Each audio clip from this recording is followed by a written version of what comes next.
Good evening, everyone, and I welcome you to the first lecture of the second chapter. It's called Electromagnetic Induction, and today we are introducing the chapter to you. It's one of the most important chapter with regard to NEET as well as CT, and its base is magnetism, MEC, and current electricity. So we come to this chapter, which is called electromagnetic induction. So you can give a new title in your notebook. The first question or the first part that we are going to go ahead is called magnetic flux. Is called as magnetic flux. So the MCQs and questions of the chapter of MEC will be covered once everyone sends the homework. So I'm waiting for that. So I'm continuing with the following lecture. So you can give the heading as magnetic flux.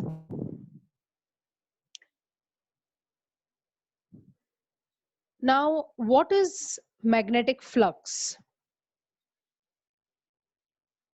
Magnetic flux is nothing but the number of magnetic lines of force that can pass through a given area. So you can write the definition: magnetic flux is a measurement of the total magnetic field. Magnetic flux is a measurement of the total magnetic field which passes through a given area. I repeat, magnetic flux is a measurement of the total magnetic field which passes through a given area. So flux basically is a scalar quantity which is a dot product of two vectors. So you must have come across this before. Flux is nothing but B bar dot A bar. So the flux is nothing but BA cos of theta.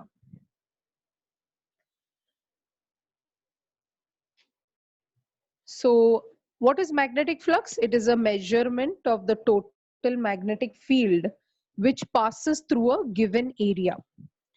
So what does that mean? Suppose I have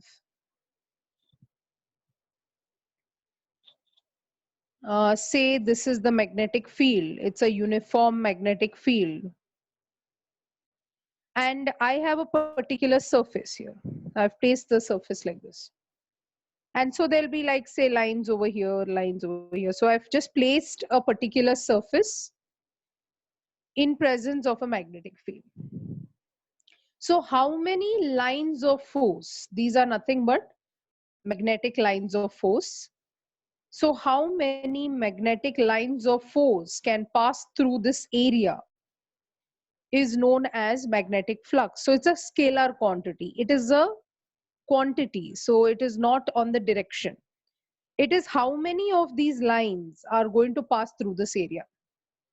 Suppose I have a magnetic field like this, and I place this in this manner. So here there will be no flux because this is kept parallel to B bar, and hence there is no flux. While in this case you can see they are passing through this particular area, उसके अंदर से जा रहा है, इसकी वजह से हम उसको मैग्नेटिक फ्लक्स बोल सकते हैं, जबकि इस केस में हम उसको मैग्नेटिक फ्लक्स नहीं बोल सकते. So you can take down this diagram.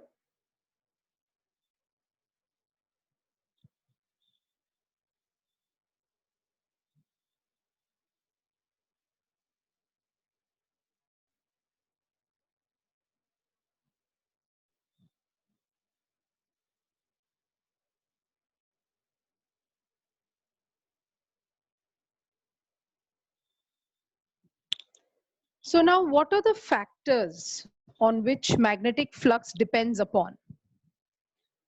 So magnetic flux depends upon three factors. So you can say it depends upon three factors. कौन से तीन फैक्टर्स पे वो डिपेंड करता है? First is field strength. First factor is field strength. Field मतलब magnetic field का strength, वो कितना है. सो वो फील्ड स्ट्रेंथ पर डिपेंड करता है. So it depends upon the density. मतलब अगर ये एक, मैंने कहा कि ये फ्लक्स है और मैंने आपसे कहा ये भी फ्लक्स है, तो इसमें जितना ज्यादा मैग्नेटिक फील्ड होगा उसकी फील्ड स्ट्रेंथ यहाँ ज्यादा है. तो फर्स्ट फैक्टर जिसपे वो डिपेंड करता है is nothing but the field strength, मतलब magnetic field strength. Second factor जिसपे वो डिपेंड करता है is the area. Second factor जिसपे वो डिपेंड करता है is nothing but the area. Area में कितने area? So first factor is nothing but what? Strength. Second factor is nothing but the area. So it depends on my area. So if the area is small, so second factor क्या है? Area. So magnetic flux जिसको हम कहते हैं वो area पे भी depend करता है कि अगर छोटा है और बड़ा area है, so if this is here, so the flux will be less. और अगर area बड़ा है तो then the flux will be more. So second factor जिस पे magnetic flux depend करता है वो है area. Third factor जिस पे वो डिपेंड करता है is called as angle of surface. Angle of surface.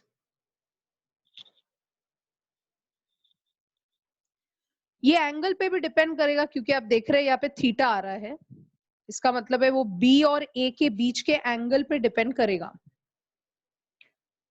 So I've explained this concept sometime back in MEEC, but I am repeating this again. So flux is nothing but B bar dot A bar, which is nothing but BA cos theta, where theta किसके बीच का angle है? B bar और A bar के बीच का angle है. और magnetic flux तीन चीजों पर डिपेंड करता है. It depends on field strength, area and angle. Angle मतलब अगर हमने ऐसा रखा है और इसी चीज को अगर हम लोग थोड़ा टेढ़ा रखते हैं, magnetic line, so it's making some angle with this magnetic field, जबकि यहाँ पर वो स्ट्रेट होगा. सो एंगल का कंसेप्ट अभी मैं समझाऊंगी, बट याद रखना magnetic flux depends on three factors: field strength, area and angle of the surface.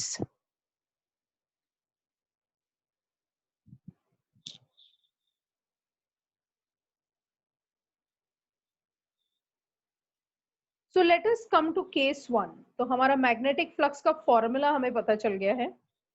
हमारे मैग्नेटिक फ्लक्स का formula is nothing but BA cos of theta. ये हमारे मैग्नेटिक फ्लक्स का फॉर्मूला है. अब इसके बेसिस पे मैं केसेस आपको समझा रही हूँ. Case 1, right down, if plane of the coil, POC का मतलब होता है plane of the coil, is parallel to B bar.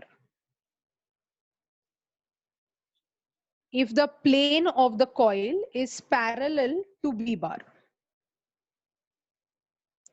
तो इसका मतलब क्या हुआ? Plane of the coil is parallel to B bar. So I am considering a rectangular coil now. So अगर एक rectangular coil इसके parallel to B bar, for example, तो ये आपका magnetic field है.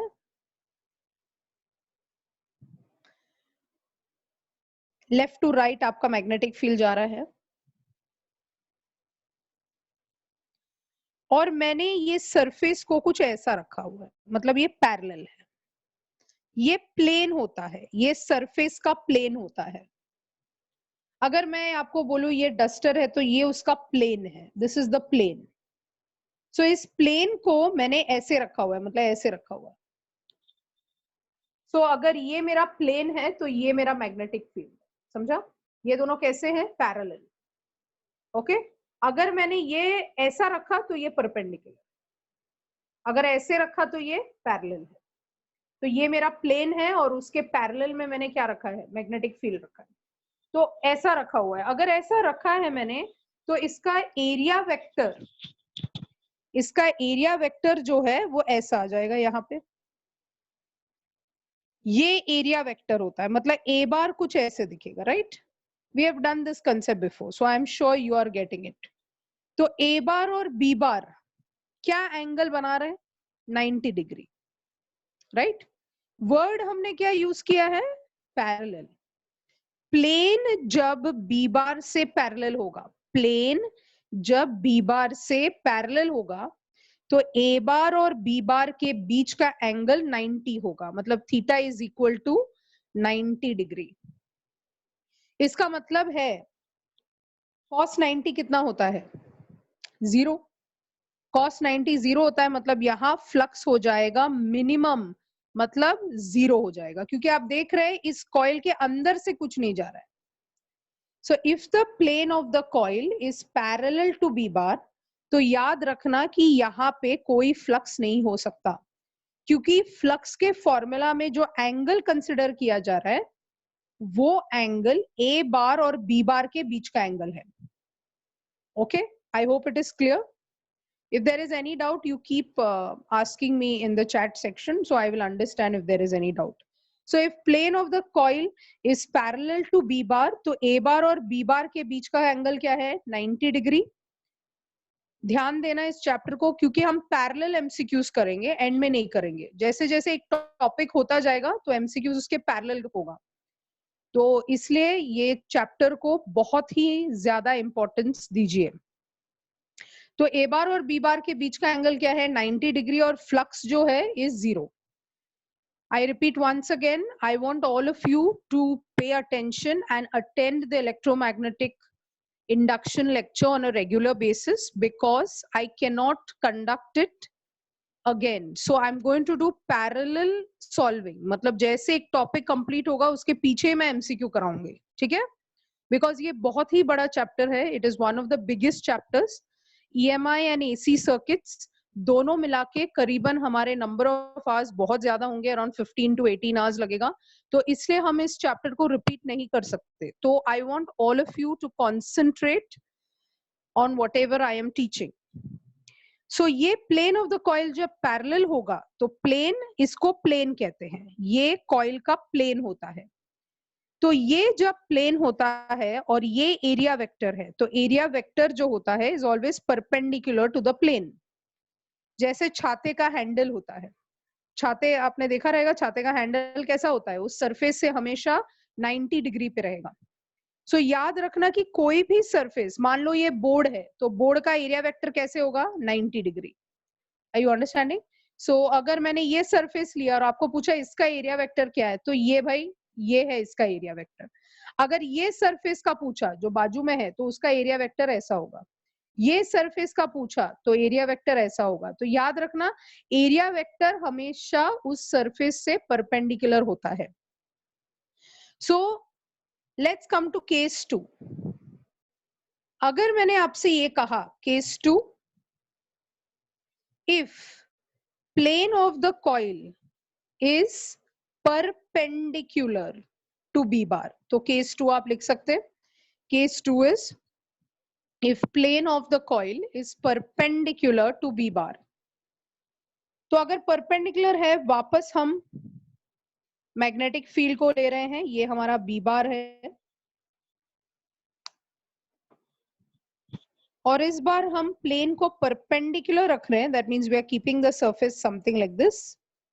अगर हम ऐसा रखेंगे तो हमारा जो एरिया वेक्टर है, जैसे आपको समझाया गया था, ए बार हमेशा उस सरफेस से कैसा रहता है? परपेंडिकुलर रहता है।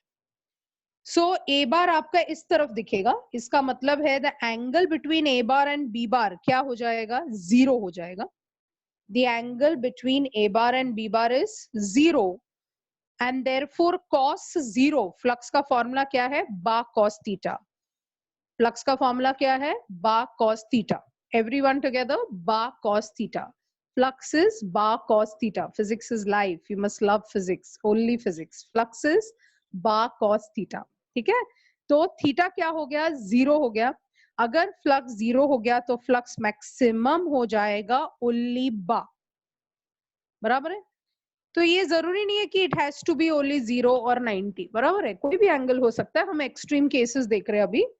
तो हमारा केस 2 कहता है कि अगर हमारा प्लेन ऑफ द कॉइल, इसको क्या कहते हैं, POC, when the plane of the coil is perpendicular, तो जब भी मैं बोलूं plane of the coil is perpendicular, दिमाग चलना चाहिए थीटा इज 0, क्योंकि बोला मैंने वर्ड परपेंडिकुलर तो पब्लिक कंफ्यूज हो जाती है। Plane of the coil parallel बोला तो theta 90, plane of the coil perpendicular बोला तो थीटा इज 0, ठीक है। Plane of the coil is parallel तो plane of the coil is parallel तो 90, plane of the coil is perpendicular तो 0, plane of the coil is perpendicular तो 0, plane of the coil is parallel तो 90। So keep repeating this every time so that you don't forget. तो majority of the time हमें ये case मिलेगा जहां हमारा flux क्या है, maximum. Let's go to case 3. Case 3. Case 3 लिखे, if plane of the coil is making an angle phi with B bar, ये जरूरी नहीं है कि वो 0 ही बनाए, वो थोड़ा स्लांटेड भी हो सकता है, राइट। सो अगर ये आपका B बार है और मान लो कि आपका जो प्लेन है it is not exactly parallel nor it is perfectly perpendicular, तो मान लो ऐसा कुछ है, मैंने थोड़ा सा एंगल बना के ड्रॉ कर, अगर ऐसा होगा तो ये जो एरिया वेक्टर है इसका जो परपेंडिकुलर ए बार है वो थोड़ा सा टेढ़ा होगा, मतलब वो जो एंगल बनाएगा that angle is phi,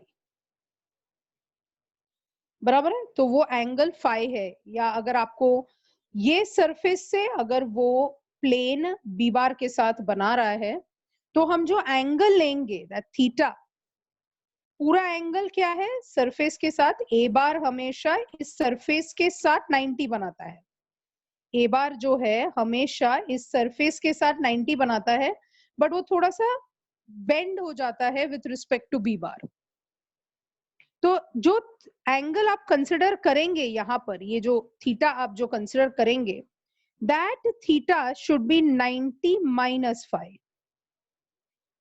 I hope you are getting what I am saying. ये अगर आपका सरफेस है और उसको मैंने थोड़ा स्लांटेड पकड़ा है, तो जब सीधा पकड़ते तो ऐसा है, थोड़ा स्लांटेड ऐसे, तो अगर मैग्नेटिक फील्ड यहाँ पकड़ा है तो दोनों के बीच का एंगल हमें इंपॉर्टेंट है, मतलब हमें इन दोनों के बीच का एंगल चाहिए।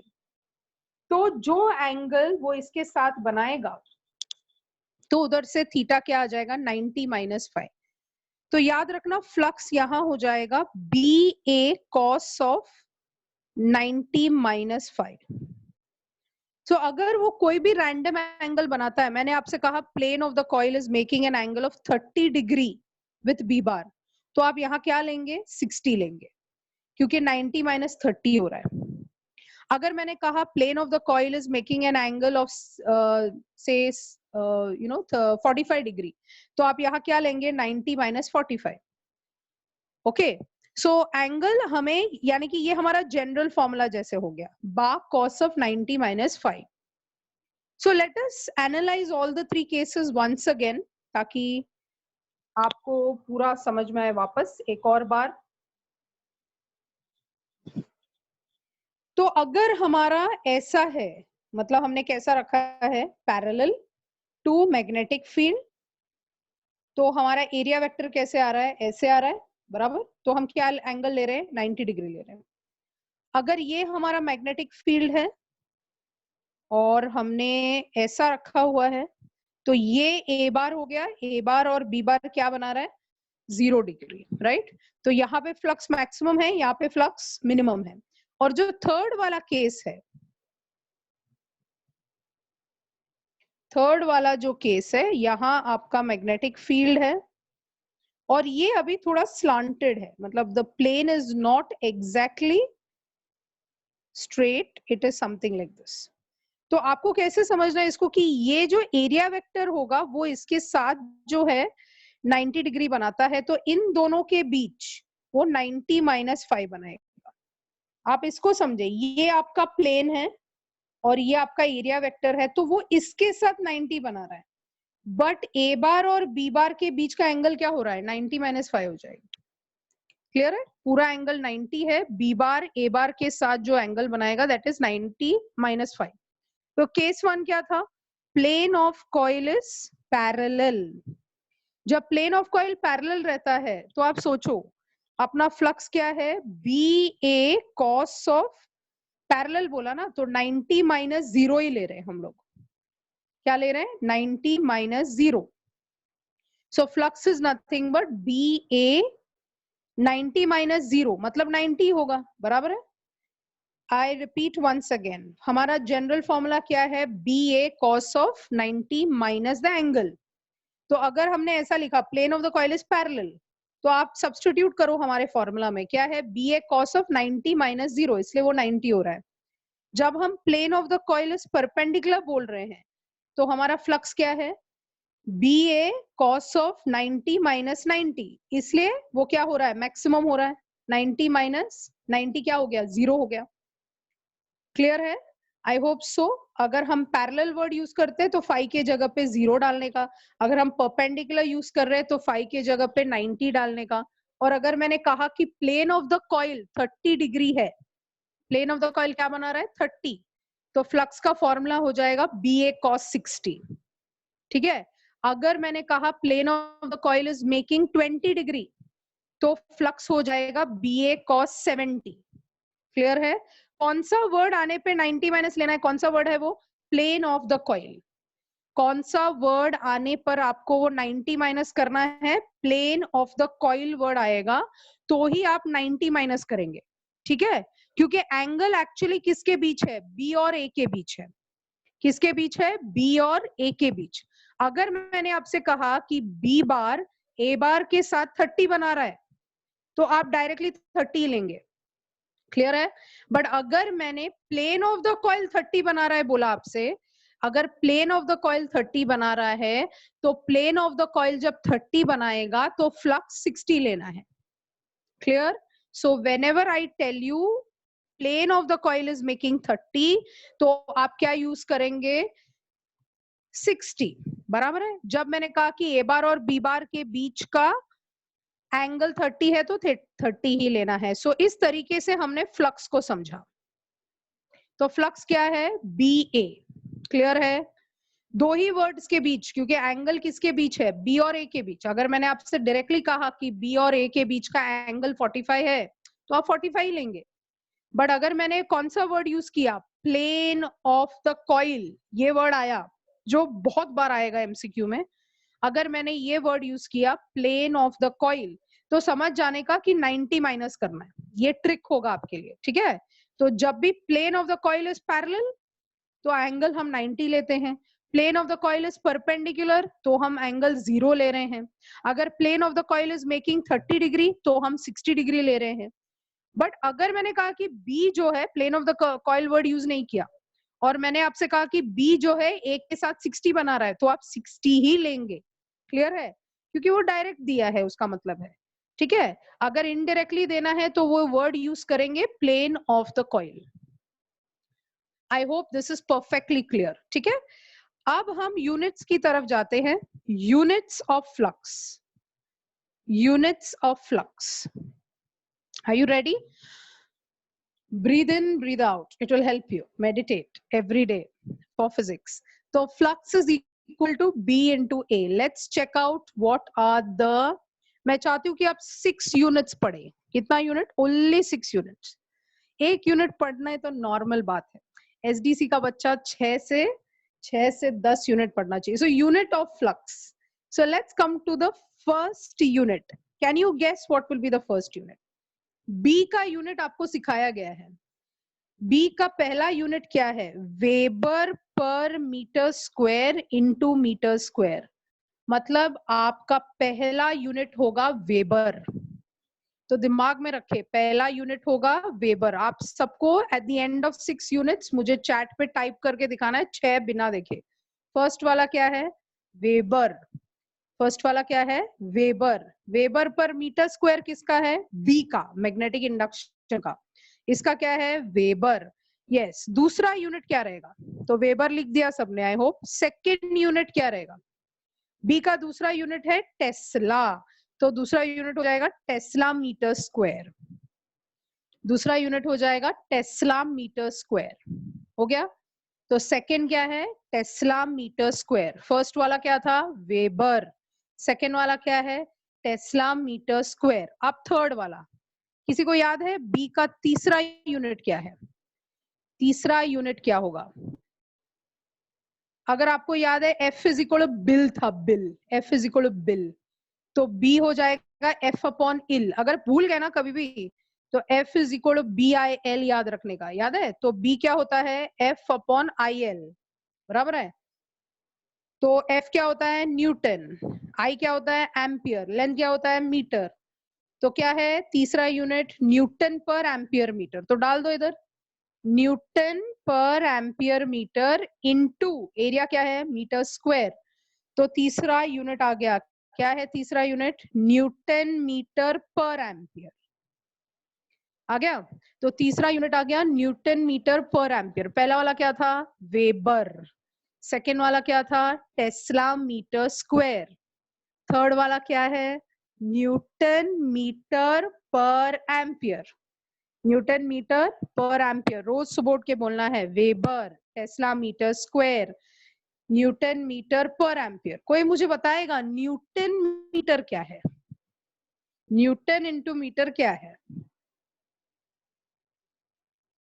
Yes, newton into meter is nothing but work, मतलब जूल।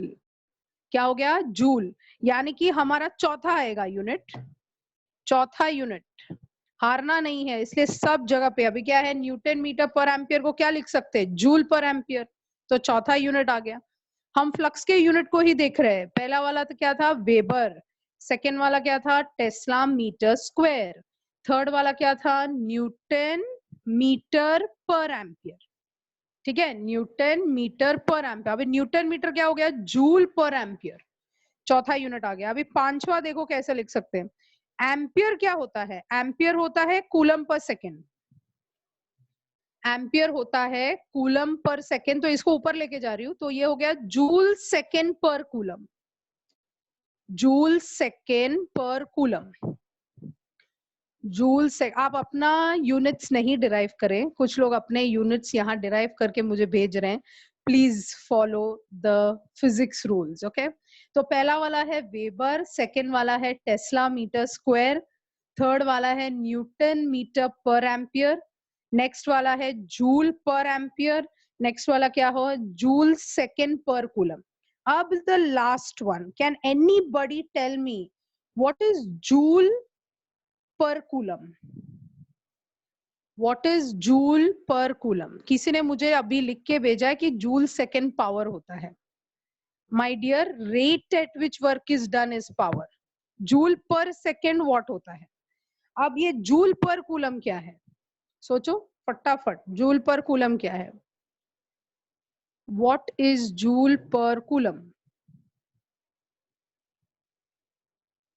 व्हाट इज जूल पर coulomb? Yes, joule per coulomb is nothing but volt. What is joule per coulomb? Potential difference. That is nothing but volt.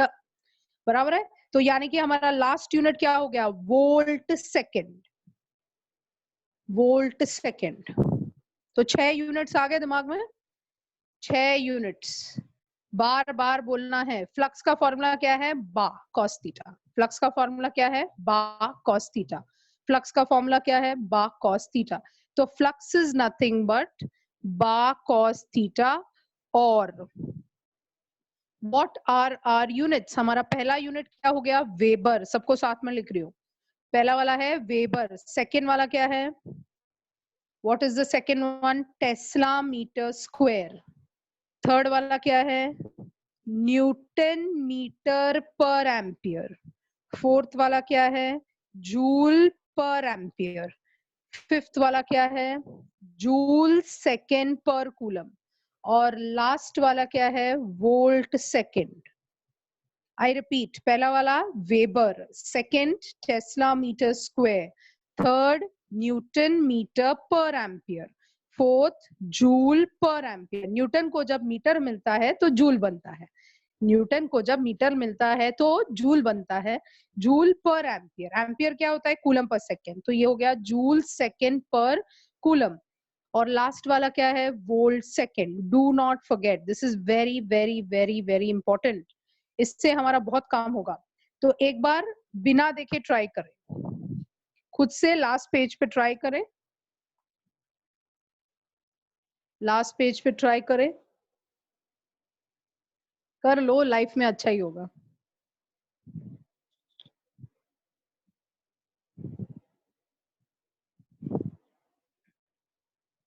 See, I'm very proud that all of you all are studying, क्योंकि कुछ लोगों का ऐसा हाल है मेरे engineering के बच्चों का, क्योंकि अभी एग्जाम तो वेवर हो गया उनका, उनका तो जेट लैग चल रहा है, उनको समझ में नहीं आ रहा है कि कौन सा दिन, कौन सा वक्त, कौन सा महीना चल रहा है। So I'm very happy that all of you all are working hard for 2021 exam.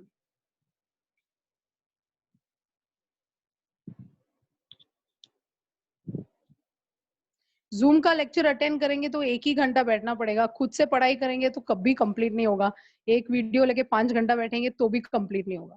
तो दिमाग लगाएं, स्मार्ट बने, डिजिटल एज है, फटाफट करना है सब कुछ। Okay, so I hope you got it. Flux is bar cos theta, Weber, Tesla meter square, Newton meter per ampere, Joule per ampere, फिर क्या है, जूल पर एम्पियर के बाद जूल सेकेंड पर coulomb, and last is volt second. Yes, some are showing me the video of it. Okay, thank you, very good, keep it up.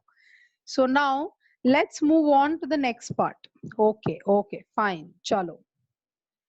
सो हमें पता है अभी मैग्नेटिक फ्लक्स दिमाग में बैठ चुका होना चाहिए कि मैग्नेटिक फ्लक्स 3 चीजों पे डिपेंड करता है, B for field, A for area, and theta is nothing but the angle. So 3 चीजों पे वो डिपेंड कर रहा है, स्ट्रेंथ पे, एरिया पे और एंगल पे, right. So moving on to the next part, next lecture में I will show you some videos, तो उससे आपको और भी क्लियर हो जाएगा, ठीक है। So now let's move on to the second and the most important part of the chapter. Write down Faraday's and Lenz's law. Oh, I forgot the dimension. Please write the dimension of flux. Before you write Faraday's and Lenz's law, write the dimension of flux. Flux क्या है? Is nothing but B into A. और हमने अभी देख लिया. Can anybody tell me what will be the dimension? Try करेंगे आप? आपको मैंने यहाँ, so can you try what will be the dimension of flux? मैंने आपको 6 यूनिट दिए हैं, उसके बेसिस पे can you guess what will be the dimension of flux?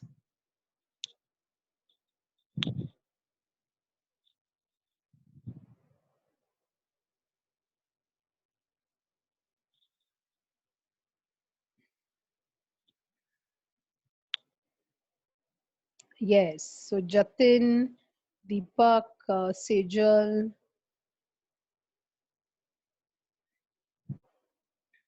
Ronak. Okay, so yes, Prashant, Vivek, M. Oh, there's India also answering here. I really like all your names that you all have named yourself. Very proud. Jai Hind. So M1, L2, E -2, I -1 होगा. अगर आपने बराबर किया है तो it should be M1 L2 T -2 I -1. M1 L2 T -2 I -1. I hope आपको यही मिला है, ये बहुत सिंपल है. देखो यहाँ 1 इधर -1, इधर 2 इधर -2, तो इसको याद करना है क्योंकि इससे बहुत फायदा होगा। अगर एक डायमेंशन अगर आप याद कर लेंगे तो हम एग्जाम में, कॉम्पिटिटिव एग्जाम में अगर हमें इससे कुछ डिराइव करना पड़ा तो ये फास्टर हो जाएगा। तो M1 L2 T-2 and I-1. Yeah, so we are moving to the next topic, that is Faraday's and Lenz's law. तो पहले जो आपको समझा रही हूँ that is called the Faraday's law. तो फैराडे ने क्या कहा था और उन्होंने क्या ऑब्जर्व किया था? Yes, now please concentrate on the second part. So first part आपके दिमाग में बैठ चुका है, हम मैग्नेटिक फ्लक्स की बात कर रहे थे, अब हम बात कर रहे हैं फैराडे के लॉ की। तो ये कुछ नया है आपके लिए, so it is better that you concentrate. So Faraday's मतलब ये पूरा चैप्टर जो है वो फैराडेज और लेंसेज लॉ पे है। So as I said, visualization I'll give you in the next lecture. I'll have to put the PowerPoint. So right now I'll explain to you Faraday's law. तो Faraday ने क्या observe किया? उन्होंने ये observe किया कि मान लो आप एक सोलेनॉइड ले रहे हैं, एक कॉइल ले रहे हैं, तो आपका इमेजिनेशन ऐसा हो सकता है कि ऐसा एक कॉइल है।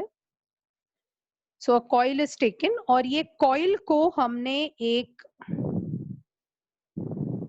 एमीटर को लगा दिया, ओके, और यू कैन से गैल्वेनोमीटर को लगा दिया, ओके। ये कैसा गैल्वेनोमीटर है कि ये दोनों तरफ रीडिंग है, मतलब इसको सेंटर जीरो वाला कहते हैं, यहां से ऐसे ऐसे उसके रीडिंग्स है, तो ये ऐसे भी जाएगा ऐसे भी जाएगा, ओके। यहाँ पे जीरो पोजीशन है उसका, लेफ्ट में भी जाएगा और राइट में भी जाएगा, इसको सेंटर जीरो गैल्वेनोमीटर कहते हैं। अब ऐसा एक गैल्वेनोमीटर है, पे अटेंशन, इसको कॉपी करने की जरूरत नहीं है, ये तो सिर्फ एक्सप्लेनेशन है। ये एक कॉइल है और इसको हमने लगाया है टू अ गैल्वेनोमीटर। अब हमने we have taken a solenoid जैसा है and it is connected to a galvanometer, और उन्होंने क्या किया, यहां पर एक मैग्नेट ले लिया और मान लो ये मैग्नेट का नॉर्थ है और ये मान लो मैग्नेट का साउथ है। सो ध्यान से सुनना, अभी ये पार्ट सबसे इंपॉर्टेंट है, जब मैं फिनिश करूंगी तो मैं क्वेश्चंस लूंगी, अभी आप थोड़ा ध्यान दे फॉर अनदर 15 मिनट्स, क्योंकि हमें इस पूरा फैराडेज एंड लेंसेज लॉ दोनों को समझना है तो ही कंसेप्ट बैठ जाएगा। तो पहले जो है वेलोसिटी जो है इस मैग्नेट का जीरो है, यहां पर वेलोसिटी जो है मैग्नेट का जीरो है, ये मूव नहीं हो रहा है, ओके। इलेक्ट्रोमैग्नेटिक इंडक्शन जो चैप्टर है, यहां पर हम जो इंपॉर्टेंस देने वाले हैं, it is mechanical energy being converted to electrical energy. I repeat, in the chapter of EMI, what you are studying is a conversion of mechanical energy to electrical energy. So this is the concept of, this chapter is going to teach you the concept of generator. हम यहाँ electricity मतलब generate कैसे करेंगे ये पढ़ने वाले हैं in the chapter of EMI। जबकि जब हम MEC पढ़ रहे थे, आपने क्या पढ़ा, कॉइल घूम रहा था, कॉइल घूम रहा था, यस और नो। गैल्वेनोमीटर के अंदर क्या था, रेक्टेंगुलर कॉइल था और उस कॉइल को हमने क्या किया था, घुमाया था। अगर वो कॉइल घूम रहा है, that is principle of motor. Principle of motor, जब आप स्विच ऑन करते हैं तो आपका फैन चलता है, आप इलेक्ट्रिसिटी देते हैं तो मोटर चल रहा है, घूम रहा है आपका फैन, मतलब magnetic effect of electric current is a concept of electrical energy being converted to mechanical energy. Please pay attention, क्या कहा मैंने, magnetic field due to electric current chapter में हम क्या कर रहे हैं, करंट दे रहे हैं, तो आप क्या कर रहे हैं, आप स्विच ऑन करते हैं तो आपका फैन क्या होता है, घूमता है। जब आपका फैन घूमता है, इसका मतलब है इलेक्ट्रिसिटी से वो रोटेशनल मोशन दे रहा है, इसका मतलब है वहां इलेक्ट्रिकल एनर्जी को मैकेनिकल एनर्जी में कन्वर्ट किया गया। जबकि इधर उल्टा होने वाला है, इधर हम कुछ ऐसा करने वाले हैं जहां पर मैकेनिकल एनर्जी इलेक्ट्रिकल एनर्जी में कन्वर्ट हो जाएगी। मतलब हम पढ़ रहे हैं यहाँ पे जेनरेटर, आपने जनरेटर्स देखा है, कुछ गांव में जब बिजली जाती है तो वो जनरेटर को पुल करना पड़ता है। तो जनरेटर को जब खींचते हैं, जब वो खींचेंगे मतलब उन्होंने क्या दिया, मैकेनिकल एनर्जी दिया। जब मैकेनिकल एनर्जी देते हैं तो वहां इलेक्ट्रिकल एनर्जी बनती है, और वही कंसेप्ट है फैराडेज एंड लेंसेज लॉ का। So it's a phenomenon. Phenomenon मतलब ये देखा गया, ये ऑब्जर्व किया गया कि अगर वेलोसिटी इसका 0 है, ये देखो मैग्नेट है और इसको कहाँ रखा है, along the axis of this coil. अगर ये मैग्नेट घूम नहीं रहा है तो इस गैल्वेनोमीटर में कोई करंट नहीं दिखेगा, मतलब करंट की रीडिंग क्या आएगी, 0। ओके, पहले केस में हम उस मैग्नेट को कुछ नहीं कर रहे हैं, उसको हम स्टेशनरी रख रहे हैं, मतलब मैग्नेट स्टेशनरी है तो कुछ नहीं हो रहा है। मान लो मैंने अभी कुछ वेलोसिटी दे दिया, मतलब मैंने उसको पुल किया राइट की तरफ, मैंने उसको खींचा राइट की तरफ, तो ये ऐसा है, राइट की तरफ जा रहा है। तो हम ये ऑब्जर्व करते, that means the magnet is moved away. हम बोल सकते हैं कि the magnet is moved away, मतलब हमने कुछ तो किया यहाँ पे कुछ तो एक वेलोसिटी दी है, यहाँ पे लीनियर मोशन हो रहा है। यहाँ पर जब ये जाता है, when the magnet is moved away, हम ऑब्जर्व करते हैं कि सडनली इसमें करंट दिखाई देता है, और ये जो पॉइंटर है जो यहाँ था, 0 पे था, वो इस तरफ जा रहा है और आपको कुछ रीडिंग दे रहा है। तो मैं आपको फैराडे के ऑब्जर्वेशंस के बारे में बता रही हूँ। पहले मैग्नेट मूव नहीं हो रहा था तो गैल्वेनोमीटर में कुछ भी रीडिंग नहीं था, बट जब उन्होंने इसको खींचा, मतलब अलोंग द एक्सिस, इस मैग्नेट को राइट की तरफ खींचा, जब when the magnet is moved away, उन्होंने ये देखा कि यहां से करंट फ्लो हो रहा है, एंड करंट फ्लो होके यहाँ पे रीडिंग दिखा रहा है। केस 3 में उन्होंने क्या किया, इस मैग्नेट को इसकी तरफ घुमाया, मतलब towards, magnet is moved towards. जब टूवर्ड्स घुमाया, उन्होंने देखा कि डायरेक्शन ऑफ करंट उल्टा हो गई, मतलब डायरेक्शन ऑफ करंट चेंज हो गई, और ये जो गैल्वेनोमीटर इस तरफ रीडिंग दे रहा था, उसका पॉइंटर इस तरफ आ गया। सो यहां आप देख रहे थे करंट ऐसा भी जा रहा है, ऐसा भी जा रहा है। पहले it was going in this direction clockwise, अभी वो एंटी क्लॉकवाइज जा रहा है। ये ऑब्जर्वेशन फैराडे ने किया। वंस अगेन, पहले फैराडे ने एक मैग्नेट लिया, उसको along the axis of a solenoid रखा, और उन्होंने क्या ऑब्जर्व किया कि जब ये मैग्नेट मूव नहीं होता है तो कुछ नहीं हो रहा है, गैल्वेनोमीटर 0 दिखा रहा है, करंट इसमें बिल्कुल भी नहीं है। बट अगर उन्होंने मैग्नेट को मूव अवे किया तो उन्होंने देखा कि करंट की डायरेक्शन कुछ क्लॉकवाइज जैसे जाती है, और ये पॉइंटर लेफ्ट में आपको रीडिंग दे रहा था। मतलब ये हम ऐसा समझ रहे कि लेफ्ट भी जा सकता है, राइट भी जा सकता है, तो लेफ्ट में ले रहा है। फिर जब नॉर्थ की तरफ, मतलब जब मैग्नेट को हमने टूवर्ड्स द कॉइल पुल किया, तो हमने देखा कि वो कहां जा रहा है, एंटी क्लॉकवाइज डायरेक्शन, मतलब डायरेक्शन ऑफ करंट चेंज हो गई। इसी को आप ऑल्टरनेटिंग करंट कहते हैं, इसी को आप एसी सप्लाई कहते हैं। आपके घर पे जो पॉइंटर्स है, मतलब जो प्लग पॉइंट है, वहां पे आने वाला जो सप्लाई है वो एसी है, बट जो आप लाइट या फैन के लिए यूज करते हैं वो डीसी है। DC is direct current, AC is alternating current. In the chapter of current electricity, you are studying what is DC. Whatever you are using for potentiometer, KVL, KCL, meters, bridge, Kelvin's method, जो भी आप पढ़ रहे हैं या जो भी हमने ammeter, voltmeter, वो सब DC कर रहे थे, एक ही डायरेक्शन में करंट फ्लो हो रहा है। यहाँ पर हम ऑब्जर्व करें कि करंट लेफ्ट भी जा रहा है, राइट भी जा रहा है, क्लॉकवाइज भी जा रहा है, एंटी क्लॉकवाइज भी जा रहा है। इसका मतलब यहाँ पर जो कंसेप्ट है, इसका नाम है ऑल्टरनेटिंग करंट, एसी सप्लाई कहते हैं उसको। याद है हमने साइक्लोट्रॉन में एसी यूज किया था। साइक्लोट्रॉन का एक डी प्लस होता है, फिर माइनस होता है, फिर प्लस होता है, फिर माइनस होता है, तो इसी को हम ऑल्टरनेटिंग करंट कहते हैं। और यही फैराडे ने ऑब्जर्व किया कि अगर उन्होंने एक मैग्नेट को आगे पीछे किया तो यहाँ पे डायरेक्शन आ रहा है, यानी कि यहाँ पर करंट अगर आया है मतलब ईएमएफ जनरेट हुआ। तो आप इसको अभी समझो, अगर हम नॉर्थ, अब मैग्नेट की तरफ देखो, मैग्नेट का ये नॉर्थ है, ये साउथ है, और ये जो है ये मैग्नेटिक लाइंस है, ये मैग्नेटिक लाइंस है। Magnetic lines originate from the north and terminate at the south, right. तो फ्लक्स के लाइंस को पहले इमेजिन करो, फ्लक्स के लाइंस ऐसे होते हैं। तो ये आपका इमेजिनेशन हो गया मैग्नेटिक फ्लक्स के लाइंस का। तो मान लो जब आप एक कॉइल को ले रहे हैं, ये आपका कॉइल है, और मैंने कहा आपसे कि ये आपका नॉर्थ और ये आपका साउथ है। If I tell you this is the north and this is the south, तो जब आप इसको दूर लेके जाते हैं तो इसकी फ्लक्स की लाइन क्या होगी, कम हो जाएगी। फ्लक्स की लाइन ऐसे है, राइट। तो जब मैं इसको पुल करूं इस तरफ तो फ्लक्स कम हो जाएगा। फ्लक्स मतलब क्या होता है, कितना कॉइल के अंदर से जा रहा है।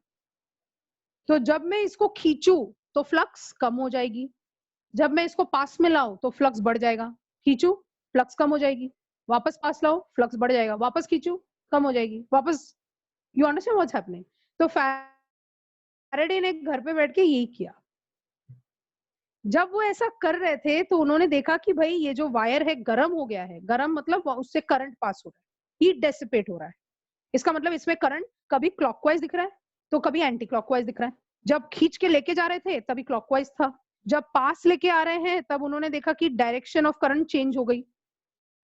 इसी को फैराडे का लॉ कहते हैं। तो फैराडेज लॉ को इक्वेशन में लिख रहे हैं, E is directly proportional to d phi by D t. ध्यान से देखें इस एक्सप्रेशन को, E is directly proportional to d phi. D phi का मतलब है चेंज इन फ्लक्स। फ्लक्स क्या हो रहा था, कम हो रहा था, बढ़ रहा था, कम हो रहा था, बढ़ रहा था, बढ़ रहा था, कम हो रहा था। तो डी फाई का मतलब है चेंज इन फ्लक्स।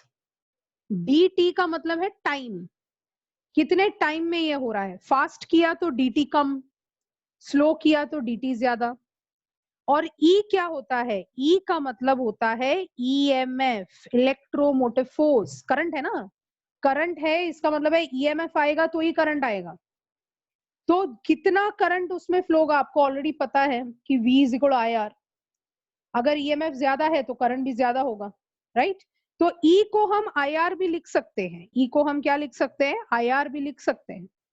बट हम ईएमएफ की भाषा में बात करेंगे, इसलिए यहां पर ईएमएफ इंड्यूस्ड, इंड्यूस्ड मतलब बनाया गया, EMF induced in the coil.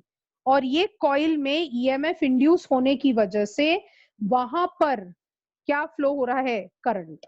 तो ये जो ईएमएफ है it is directly proportional to rate of change of magnetic flux. तो पहला लिखे ये is directly proportional to d phi by D t. Faraday's law के नीचे पहले लिखे इज ओनली फैराडेज लॉ है, ये लेंसेज नहीं है, सिर्फ फैराडेज लॉ है। तो फैराडेज एंड लेंसेज लॉ के नीचे लिखे ओनली फैराडेज लॉ, फिर दोनों को कंबाइन करेंगे। ये सिर्फ फैराडेज लॉ है, E is directly proportional to d phi by D T.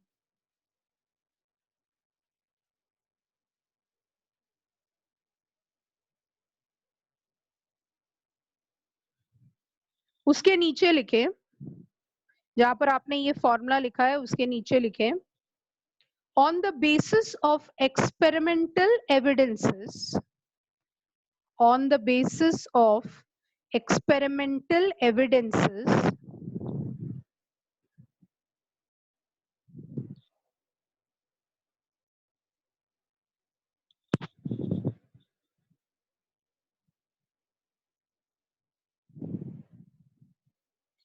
Faraday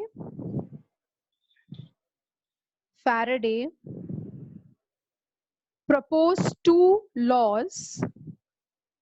On the basis of experimental evidences, Faraday proposed two laws of electromagnetic induction. Faraday proposed two laws of electromagnetic induction.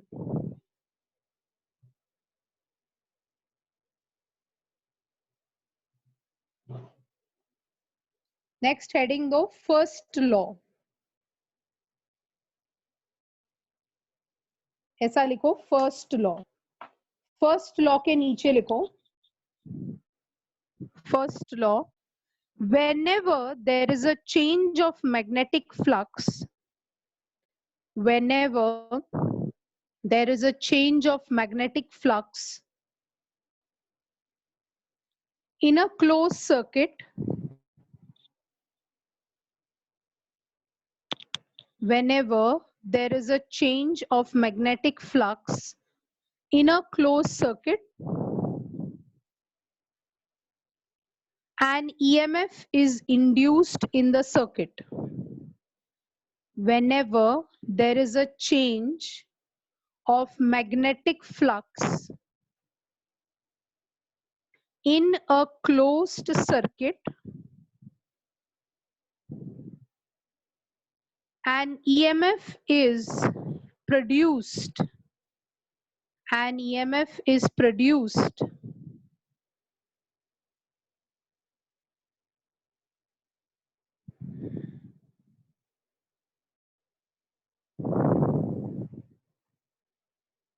in the circuit. An EMF is produced in the circuit. Next लिखे second law. Next लिखे second law.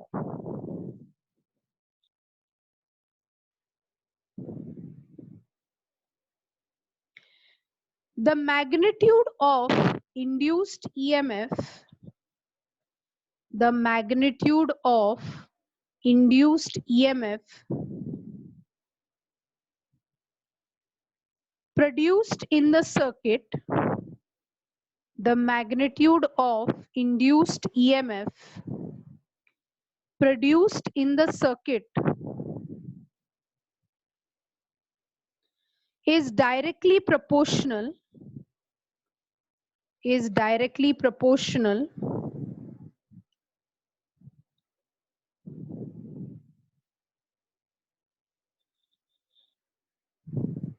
to the rate of change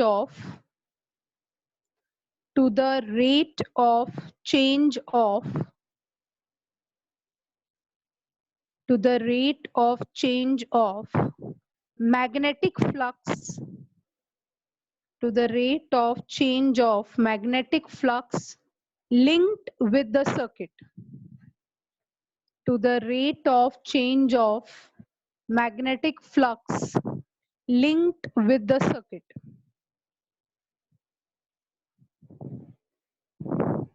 first law जहां पर आपने लिखा है उसके bracket में लिखना क्वालिटेटिव लॉ, क्वालिटेटिव लॉ। ये उसके कैरेक्टरिस्टिक के बारे में आपको बता रहा है कि वो कैसा है, जबकि सेकंड लॉ के नीचे आप लिखे क्वांटिटेटिव लॉ, क्वांटिटी, इसलिए हमने वर्ड यूज किया है मैग्नीट्यूड। सो ये क्वांटिटेटिव लॉ है और फर्स्ट वाला क्वालिटेटिव लॉ है। सो फर्स्ट वाला जो है जिसको आपने लिखा रहेगा, whenever there is a change of magnetic flux in a closed loop या closed circuit, an EMF is produced in the circuit। यानी कि वो बता रहा है उसकी कैरेक्टरिस्टिक कि उस मैग्नेटिक फ्लक्स कब होता है या ईएमएफ कब इंड्यूस होता है, इसलिए उसको हम क्वालिटेटिव लॉ कहेंगे। और सेकेंड लॉ क्या है, क्वांटिटेटिव है, क्योंकि वो मैग्नीट्यूड के बारे में बात कर रहा है। So hence he has given us two laws. ये इंपॉर्टेंट है, इसको आप सीख ले क्योंकि ये एग्जाम में भी पूछते हैं। Define first and second Faraday's law, quite repetitive in the boards. तो बोर्ड्स के लिए आप फर्स्ट और सेकेंड लॉ को पढ़ सकते हैं। तो now I am going back to the equation. क्या था equation? E is directly proportional to d phi by dt. So now E is directly proportional to d phi by dt. Directly proportional sign है तो कोई तो constant आएगा, तो k is constant of proportionality, k d phi by dt। But most of the books जब आप देखेंगे E is directly proportional, जिनका मिस हुआ है वो वापस वीडियो सुनकर उसको वापस लिखे।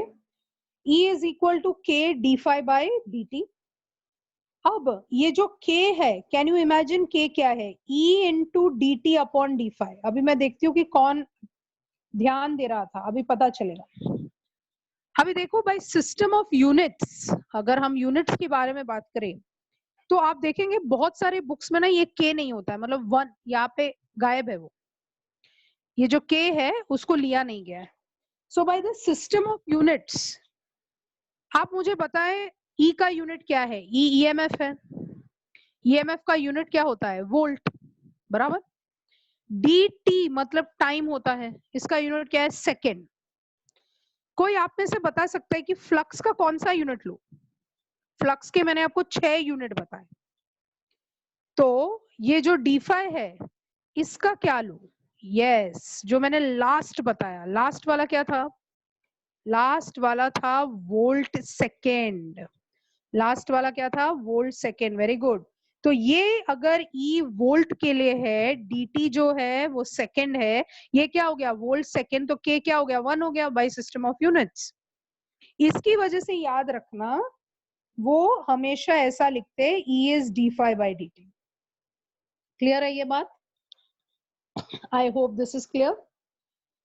तो हम k is the proportionality constant, k को हम E into d t upon d phi लिख सकते हैं. And E is volt, dt is second upon d phi. और डी फाई का हमने कितना यूनिट्स अभी थोड़ी देर पहले पढ़ा? 6 यूनिट पढ़े.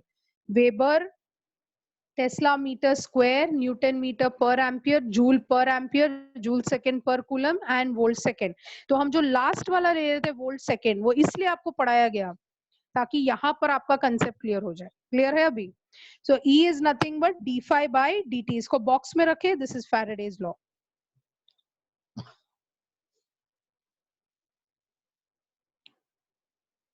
और फ्लक्स का फॉर्मूला आपको पता है, B A cos theta, right? तो flux is nothing but B A cos theta.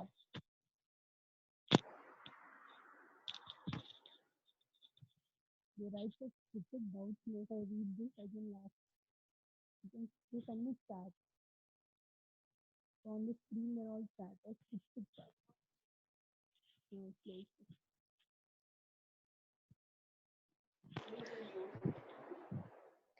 So E is nothing but what? D phi by dt. Okay.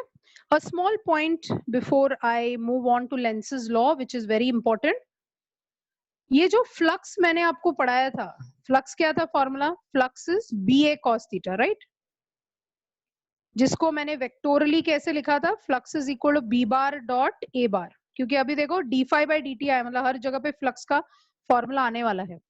अभी ध्यान से सुनना मैं क्या बोल रहा हूँ. मैंने जब आपसे एक्सप्लेन किया था तो नंबर ऑफ टर्न्स मैंने 1 लिया था. एक ही कॉइल था ना, रेक्टेंगुलर हो या कुछ भी हो, मैंने एक ही कॉइल लिया था. तो याद रखना, if n turns are there for a coil, देखो टर्न्स हमेशा आएगा, क्योंकि जितना टर्न्स होगा उतना मैग्नेटिक फील्ड. आपने MEEC में देखा है, हर जगह पे मैग्नेटिक फील्ड और नंबर ऑफ टर्न्स कैसा है? डायरेक्टली प्रोपोर्शनल है. तो इफ n टर्न्स आता है तो flux will be written as n times of b bar dot a bar. समझ रहे? तो आप फ्लक्स को कैसे याद रखेंगे? Ban cos theta.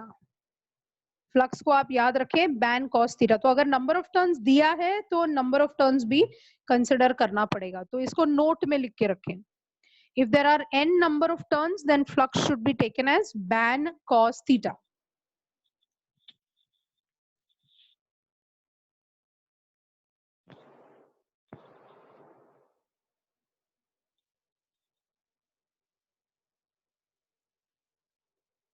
K is called proportionality constant. हम K को constant कहते हैं.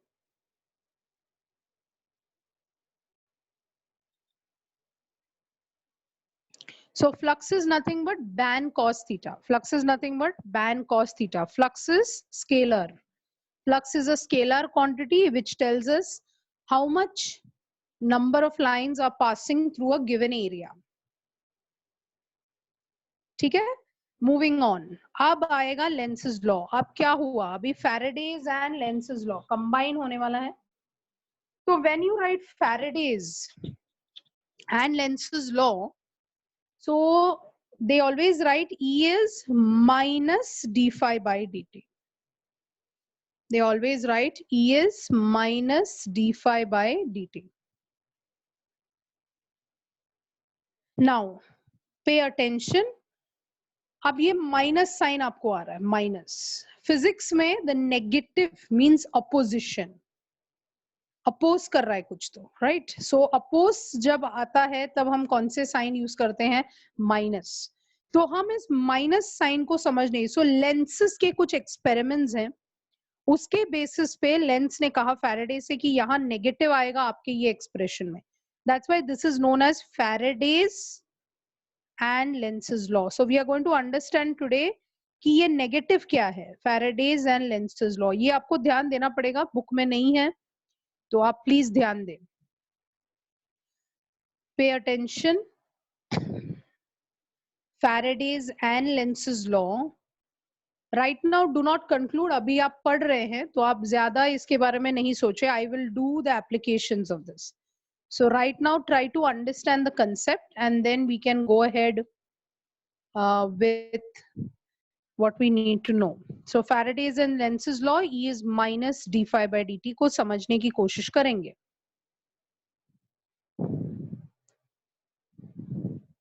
लिखो लेंसेज लॉ या लेंसेज एक्सपेरिमेंट्स भी आप लिख सकते हैं.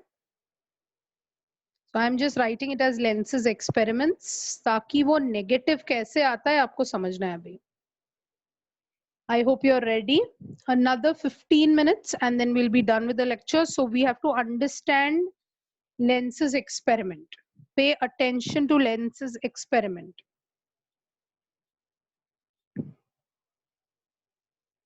Case 1, ठीक है. ये आपका कॉइल है और ये रहा मैग्नेट.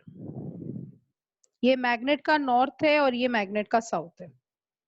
ओके ध्यान से सुनना क्योंकि ये थोड़ा सा हमें MEC का भी यूज करना है यहाँ पे. अब ये north pole of the magnet is coming towards. तो केस 1 ले रही हूँ, north pole coming towards coil. लिख के रखे case 1, north pole coming towards coil.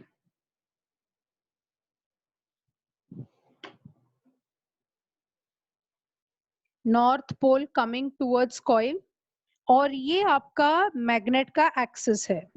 Everyone will pay attention. I hope you are studying physics regularly at home. एक 1 hour every day physics करना है, 1 hour. वो भी 1 hour को break करके करना है. half an hour. अब और भी lazy हो गए तो 4 parts में break करो. 15 minutes पढ़ो, फिर break लो, मम्मी को help करो, वापस 15 minutes वापस. I hope you are doing physics every day. थोड़ा थोड़ा MCQ स्टार्ट करो. मुझे कोई डाउट तो नहीं आया आपकी तरफ से. If you do MCQs from now it will be better. ये अगर आपका मैग्नेट है और ये मैग्नेट को हमने कॉइल के एक्सिस के वहां पे रखा हुआ है.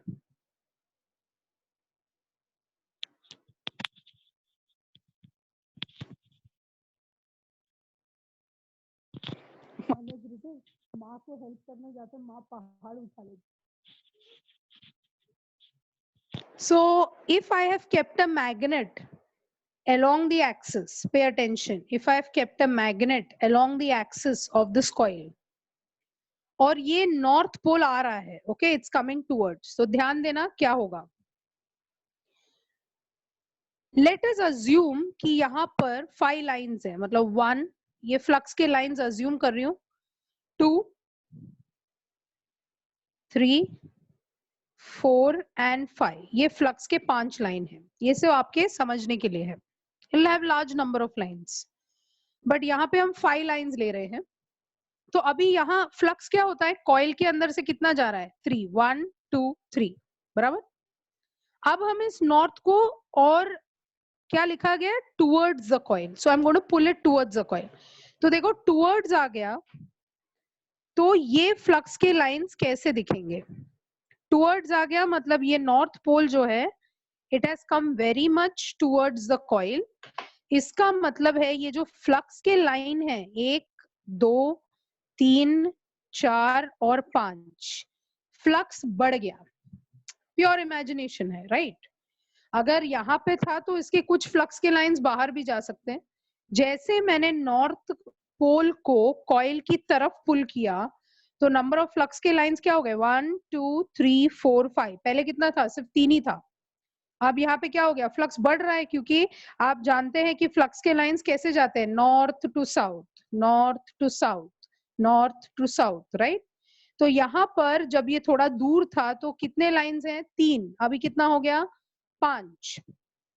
चेंज आया, क्या आया, चेंज। अपना फॉर्मूला क्या है, E is equal to d phi by D t. D phi का मतलब क्या होता है, चेंज इन फ्लक्स। यहाँ पर कम था, यहाँ पर फ्लक्स बढ़ रहा है। जब जब चेंज इन फ्लक्स बढ़ेगा तो coil will oppose the change, इसलिए माइनस आ रहा है। क्या आ रहा है, यहाँ पे माइनस आ रहा है। माइनस का मतलब है कॉइल इस चेंज को अपोज करेगा।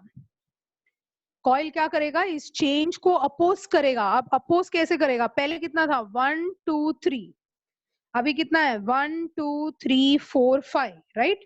तो जो पहला स्टेट है उस पे वापस जाने की कोशिश करेगा। आई रिपीट वंस अगेन, वो पहले स्टेट पे वापस जाने की कोशिश करेगा। मतलब पहले 3 था, अभी 5 है। आप वेक्टर्स को अच्छे तरीके से जानते हैं।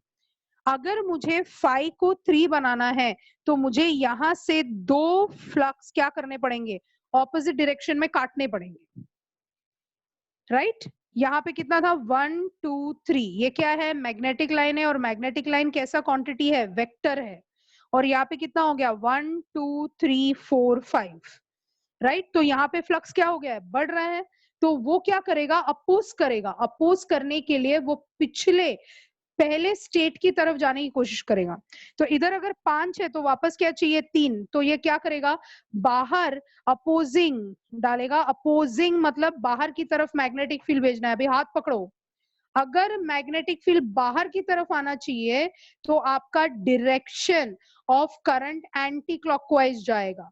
आपका direction of current anti clockwise, आपका हाथ एंटी क्लॉकवाइज जाएगा, क्योंकि मुझे मैग्नेटिक फील्ड बाहर भेजना है। कॉइल ने बाहर की तरफ मैग्नेटिक फील्ड बनाने के लिए अपने इलेक्ट्रॉन्स में फोर्स लगाते हुए वहां ईएमएफ बनाया, जिसकी वजह से करंट जो है एंटी क्लॉकवाइज गया। इसलिए उन्होंने ऐसा नोटिस किया कि anti clockwise direction of current आ रहा है। कैसा डायरेक्शन ऑफ करंट आ रहा है, एंटी क्लॉकवाइज। तो ऐसे एंटी क्लॉकवाइज डायरेक्शन में उनको करंट दिखाई दिया। ये डायग्राम आप ड्रॉ करें, केस 2 की तरफ जाएंगे।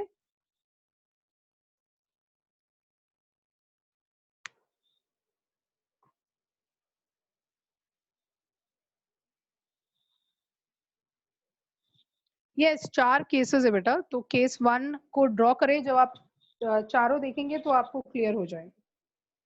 आप पहले केस को ड्रॉ करें अच्छे से।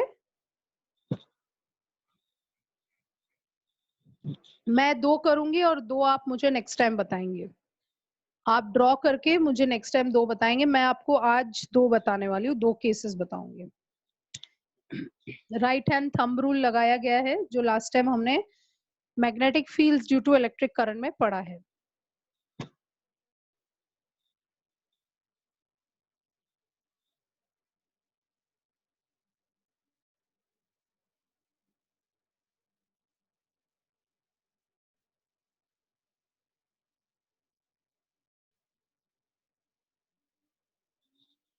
सो लेंसेज लॉ का मेन क्या है कि वो डायरेक्शन बता रहा है आपको। मतलब फैराडे आपको बताता है कि कितना ईएमएफ इंड्यूस होगा, कितना करंट होगा। मतलब वो नॉर्मली कैसे और कितने की बात हो रही है। फैराडेज लॉ कैसे और कितने की बात होती है, जबकि लेंसेज लॉ में किस डायरेक्शन में जा रहा है वो लेंसेज लॉ आपको बताता है। मतलब the direction of induced current, याद रखना, Lenz's law gives us the direction of the current, while Faraday's law gives us the magnitude and nature of the EMF। तो ये भूलना नहीं है। फैराडेज लॉ के बाजू में आप लिख सकते हैं कि it always talks about the nature और कैरेक्टरिस्टिक और द मैग्नीट्यूड। और जबकि लेंसेज लॉ आपको क्या दिखाएगा कि डायरेक्शन ऑफ करंट किस तरीके से होगा।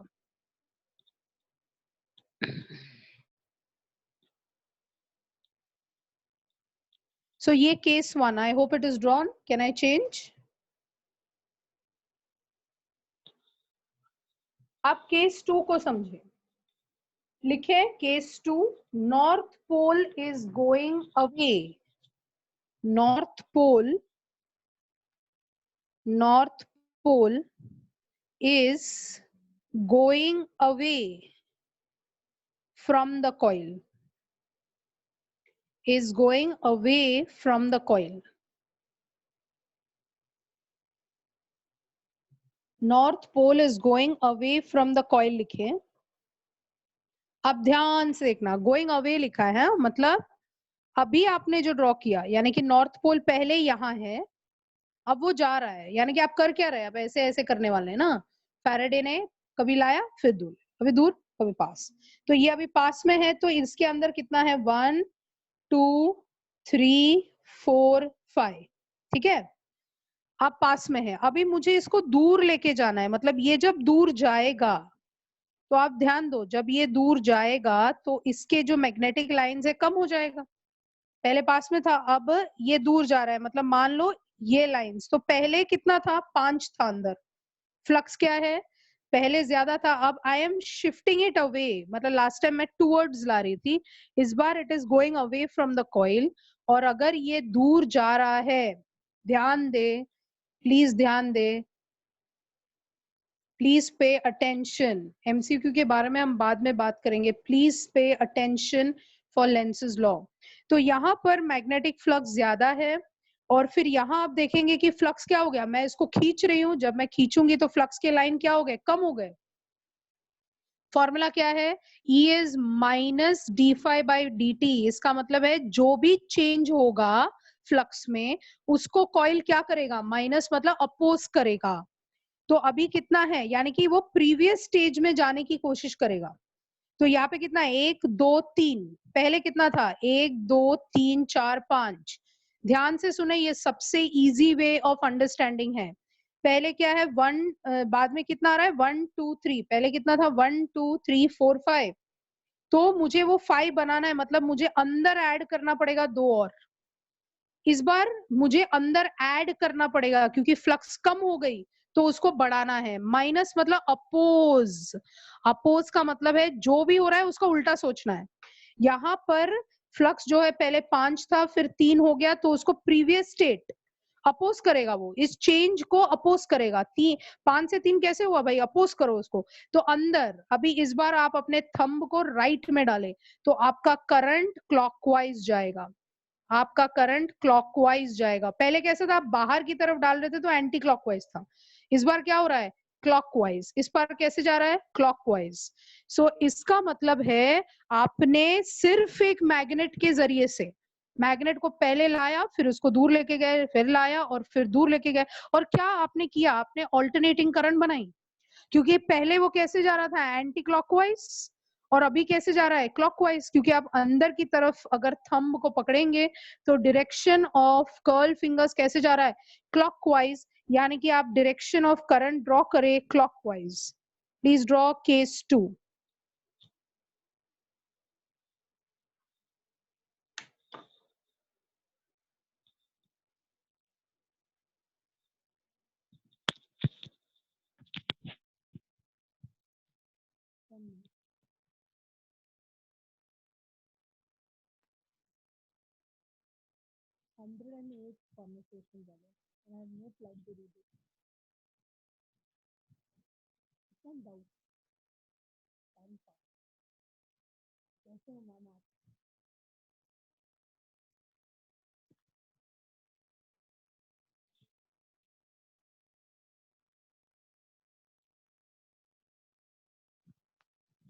Somebody has named themselves as physics bhai. My goodness. Newton देखा मैंने, साइक्लोट्रॉन देखा मैंने, अभी मैं एक्सट्रीम नाम पढ़ रही हूँ यहाँ पे. Yes, it is all the love for physics. I totally agree. We can't do anything about it. So now you can name yourself Lenz and Faraday also. So, you know, everything is physics. You're sitting here because of physics. Technology की वजह से हमारा lecture हो रहा है online. Yes, love physics. Technology is everywhere, right?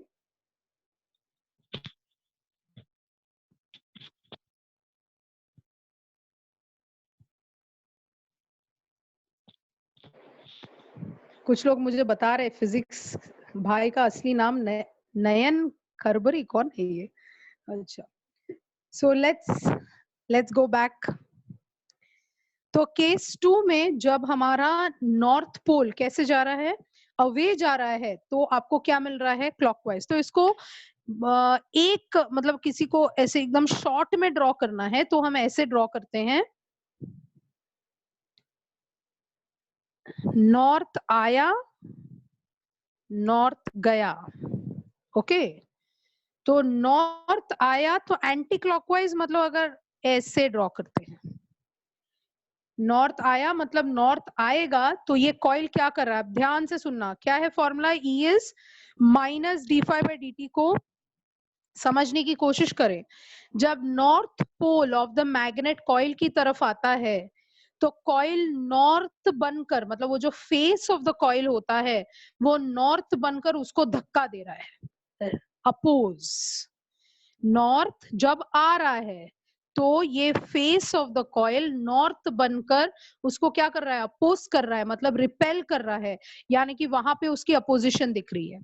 जब north जा रहा है, देखो जा रहा है वो, तो ये क्या कर रहा है, ये क्लॉकवाइज दे रहा है डायरेक्शन, अभी थोड़ी देर पहले हमने देखा।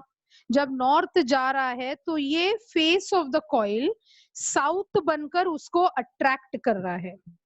वापस जब नॉर्थ आ रहा है तो face of the coil north बनकर उसको क्या कर रहा है, रिपेल कर रहा है।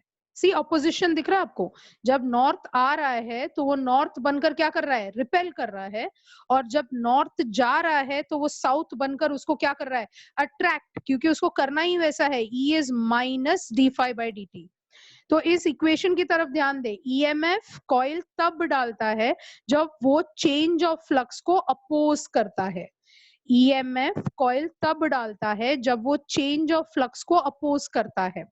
तो जब नॉर्थ आ रहा है तो नॉर्थ बनेगा, नॉर्थ गया तो साउथ बनेगा, नॉर्थ आया तो नॉर्थ बनेगा, नॉर्थ गया तो साउथ बनेगा।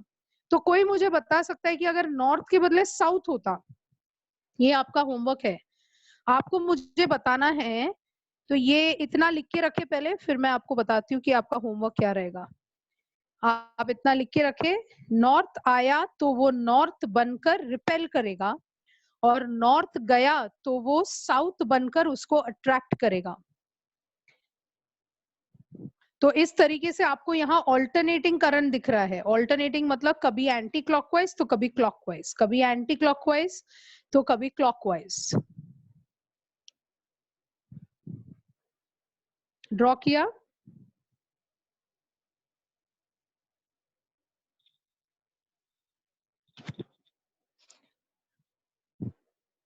अब मैं होमवर्क बता रही हूँ आपको क्या करना है। आपको मुझे बताना है अगर इसके concept, just to understand whether you understood the concept. तो नेक्स्ट लेक्चर में हम यहाँ से स्टार्ट करेंगे।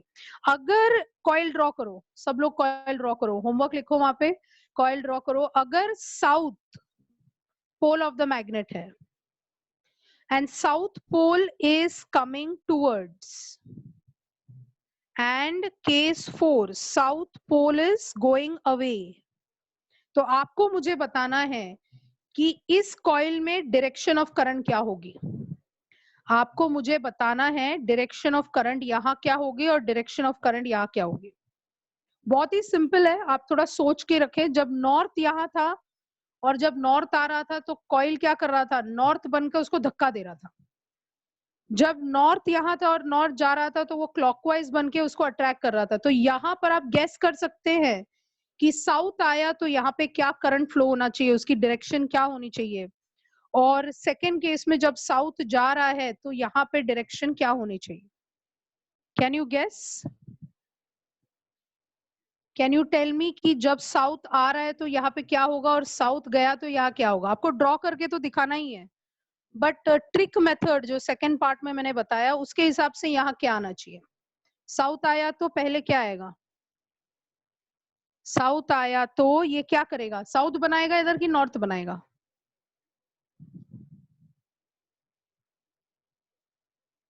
यस साउथ आया तो यहाँ वो क्लॉकवाइज बनाएगा और क्या करेगा, रिपेल करेगा। और जब साउथ जाएगा तो वो नॉर्थ बनाकर उसको क्या करेगा, अट्रैक्ट करेगा. It's a very very interesting concept. It's a very very strong concept of generator, and Faraday's and Lenz's law is the most important part of this chapter. Opposition को formula में दिखाया गया है with the negative signs, और यही Lenz's के experiment में Lenz's ने कोशिश किया है आपको बताने के लिए कि EMF coil अपने आप induce करता है, अपने आप. That's why the chapter's name is electromagnetic induction. Electric current बनाया जा रहा है मैकेनिकल एनर्जी से. मैकेनिकल एनर्जी यहाँ इलेक्ट्रिकल एनर्जी में कन्वर्ट हो रही है. जब मैग्नेट ऊपर नीचे जा रहा है तो यहाँ पे करंट दिखाई दे रहा है. This is called mechanical energy being converted to electrical energy. Lenz's law is the law of conservation of energy. याद रखना, Lenz's law is based on the law of conservation of energy. Mechanical energy को electrical energy में convert किया जा रहा है, इसलिए वहां पे लिख के रखे lenses law is based on the law of conservation of energy. Lenz's law is based on the law of conservation of energy.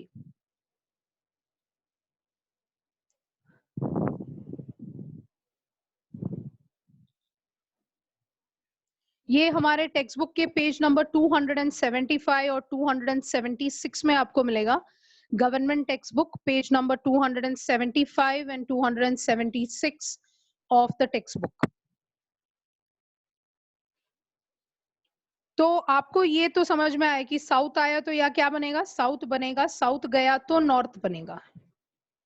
ठीक है, तो जब आप आसानी से फास्टर वे में पढ़े तो मैं चारों को जस्ट ड्रॉ कर रही हूँ क्विकली. नॉर्थ आया तो यहाँ नॉर्थ बनेगा, मतलब anti clockwise.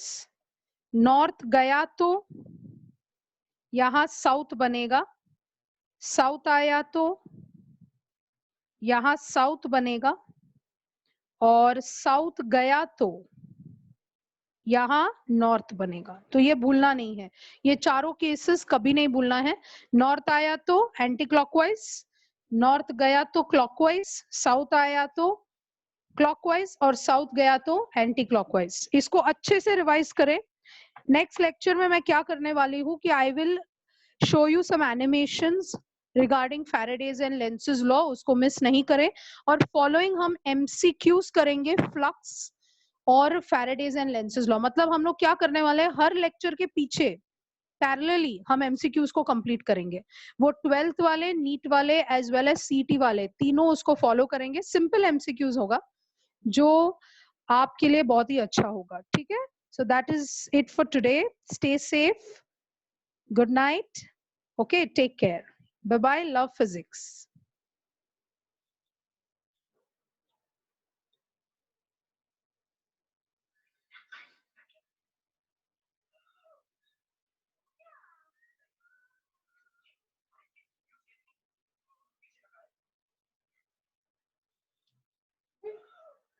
Yes, Jai Hind also.